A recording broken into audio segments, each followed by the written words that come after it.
Thomas is a Regional Technology Coordinator in Prince George's County Public Schools.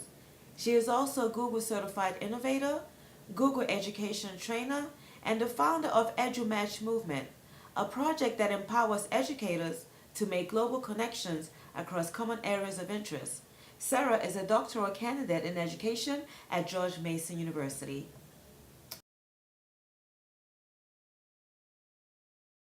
Thank you so much, Sarah, for joining us on today's show. I know it was so last minute. I could not think of anybody else to have on this show to talk about this very important issue but you. So thank you so much. Oh, thank you so much for having me. This is an extraordinary opportunity, and I'm very, very honored to have this space to chat with you. Thank you, thank you. So let's get straight to the point because I know people are really interested in getting to know more about Betsy Devos and who she is. So tell us, who is Betsy Devos and why has she been in the news a lot lately? Betsy Devos is a billionaire from Michigan who has contributed large sums of money to the Republican Party. Donald Trump nominated her for the Secretary of Education. However, it's kind of ironic because she has absolutely no experience working in public education. So she is, in my opinion, totally unqualified for the position. There were a few things that she said in her confirmation hearing that were particularly troublesome. First of all, she didn't know about the Individuals with Disabilities Education Act. She also did not advocate against guns in school, her rationale being that there might be some grizzly bear problems and they might need to defend themselves. So as far-fetched as that sounds, that was definitely a troubling response. In addition, she did not know the difference between growth and proficiency, and pretty much any classroom teacher would be able to tell you the difference between growth and proficiency. And another thing that was particularly troublesome was that she could not commit to holding private and charter schools to the same level of accountability as public schools. Another thing is that she's an advocate of school choice, and I'm sure that we'll be talking about that a little later. But the Senate Education Committee voted on her earlier this week, and they narrowly approved her by a margin of 12 to 11, and they pretty much voted down party lines. So now it's going to be voted on by the entire Senate either tomorrow or the 7th. And the two of the senators who did vote yes for her to move on to the next round, they publicly stated in the meantime that they will vote no in the final vote. And one said that the calls from her constituents made her change her mind. So that's why it's very important that we continue calling our senators, because it's going to be incredibly close. Right, and we're going to have the link and the numbers for people to call. But since you talked about a little bit about Betsy's interview and what she did not know, I want to show some people that haven't seen that interview. I want to show a little bit of the clip so that people can take a look and see why she's not qualified for the job. I support accountability. Equal accountability for all schools that receive federal funding. I support accountability. Okay, is that a yes or no? I support accountability. Do you not want to answer my question? I support accountability. Okay, let me ask you. I think that is a matter that's best left to the states. So some states might be good to kids with disabilities and other states might not be so good, and then what, people could just move around the country if they don't like how their kids are being treated? I think that's an issue that's best left to the states. I think if I'm understanding your question correctly around proficiency, I would also correlate it to competency and mastery, so that each student is measured according to the advancement that they're making in each subject area. Well, that's growth.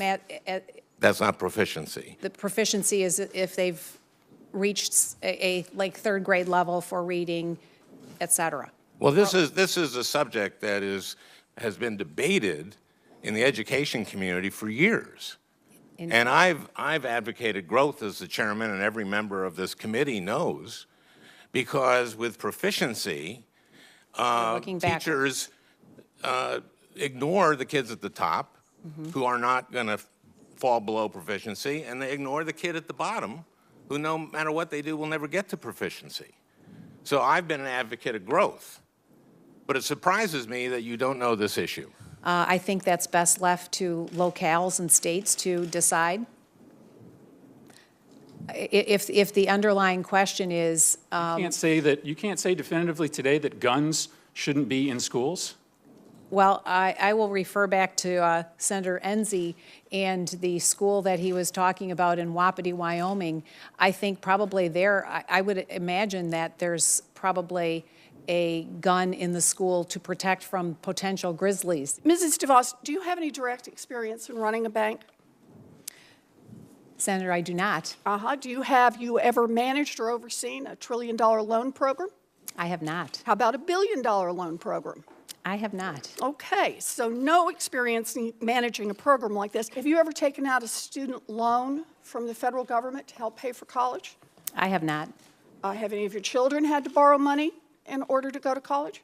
They have been fortunate not to. So now, Betsy Devos, like we all know, Sarah, is an unusual pick.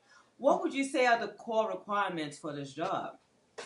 Well, I did some digging, and according to the education website, ed.gov, then the secretary is responsible for the overall direction, supervision, and coordination of all activities of the department, and is a principal advisor to the president on federal policies, programs, and activities related to education. So the former secretary was John King, and immediately before becoming secretary, then he was the acting deputy secretary, and before that, he was the New York State Education That is Commissioner. trying to have some kind of experience to do this. Right, About absolutely. people's education at stake here. Absolutely, because before him, we had Arnie Duncan, who came from being a chief executive officer of Chicago Public Schools. Now, do you know the most recent positions of Betsy DeVos? If we take a look at those, she was chairwoman of an investment group and, in addition, a Broadway producer. So she has never been. Yeah, she's never been an educator. She's never even been to public school. So she is totally unqualified. Well, so what if she's approved? We should expect deregulation to be a priority. For those that don't know what deregulation is, can you talk a little bit about that? Absolutely. Well, one of the things that she believes in is the for-profit charter school model, aka school choice. Right. In addition, school vouchers, where students would attend private school with public funding. So I want to call into question a statistic. Generally, an overwhelming majority of students in the United States go to public school. So historically, it's been around the 90 percentile range, give or take a few percentage points. Right. So when you're taking money away from this, then you're taking money away from most students in the United States. Yeah. And one more point I just wanted to bring up, just to reiterate, she believes in for-profit charter schools. So when you think about that for-profit, what is the purpose of this education? Is it to prepare our students for the world, or is it to make money off of their backs? Yeah. So, I don't want to play. Well, let me play a little bit of devil's advocate here. There's a possibility she might go through. Do you think she will? There is that strong possibility. However, we're holding out hope that some senators will do the right thing. Right now, it seems like the majority is voting with party. So it looks like they're voting straight down party lines, with the exception of those two senators who have publicly declared to kind of go with their conscience. So hopefully there will be more, because there are several who have said that they're undecided. So fingers If crossed. she doesn't go through, that would be unprecedented. I don't think we've had anything like that before. Absolutely. From what I've seen, it's happened only one time in the entire history. Wow. So, Wow. yeah. Now, teachers like yourself see Betsy DeVos' support of charter schools, like we talked about, as a huge problem. What are some of the concerns that you've heard from your colleagues? What are they saying about all of this? Absolutely. Well, I talk to educators all day and all night, pretty much literally, through social media and seeing them at work and things of that nature. And the general consensus is that she has no experience and no clue. And she cannot commit to doing what's best for our children, like basic things like keeping guns out of school and making sure that all schools are held to the same standards. So in addition, she has a track record of failure when it comes to education, because she has no experience in the public schools, but she did design a charter schools program in Detroit, which failed. And in addition, there was no accountability in that a charter school can fail and still be allowed to enroll students. So Wow. again, that goes back to that for-profit. Problem. That's Yeah. well, we'll watch and see. The purpose of this interview today is to really get people to, like you said, talk to their senators, talk to their representatives, to see what happens. And tell us a little bit about your background.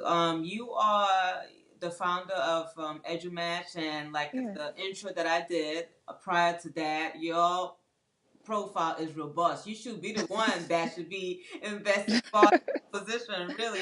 So talk Oh. to us a little bit about EduMatch. Yeah, absolutely. So, EduMatch is a grassroots global organization of educators. So, right now we have about a little over 20,000 in our reach, maybe 22,000. And we use the power of social media to connect along similar areas of interest. Okay. And yeah, and it just kind of came about. I was a classroom teacher for a little over 10 years, and just having a conversation with one of my friends who had like some instructional practices similar to my cousin. So I asked her, I told her that, they should definitely meet and talk. And from that one idea, then just decided to start EduMatch on Twitter. And now it's just grown into like this huge thing. Really Yeah. growing. To our viewers that don't know, Sarah and I go way back. We used to work at a TV station together. She is a technology guru. Besides the fact that she's an educator, anything technology is all Sarah. I still contact her from time to time when I have problems with my technology, even though I haven't done so lately. But I'm going to be hitting her up. So thank you so much, Sarah, for being on the show. How can people Thank find you. you? Social media, email? Please, the floor is yours. Oh, absolutely. Well, first of all, thank you so much for having me today. It was great to chat with you and get the word out about why people should vote no, why they should get their senators to vote no, I should say. Yeah. But for people to contact me, then my email, you can find me at sarah@edumatch.org. Twitter, Sarah the Teacher, that's spelled SarahDateechur.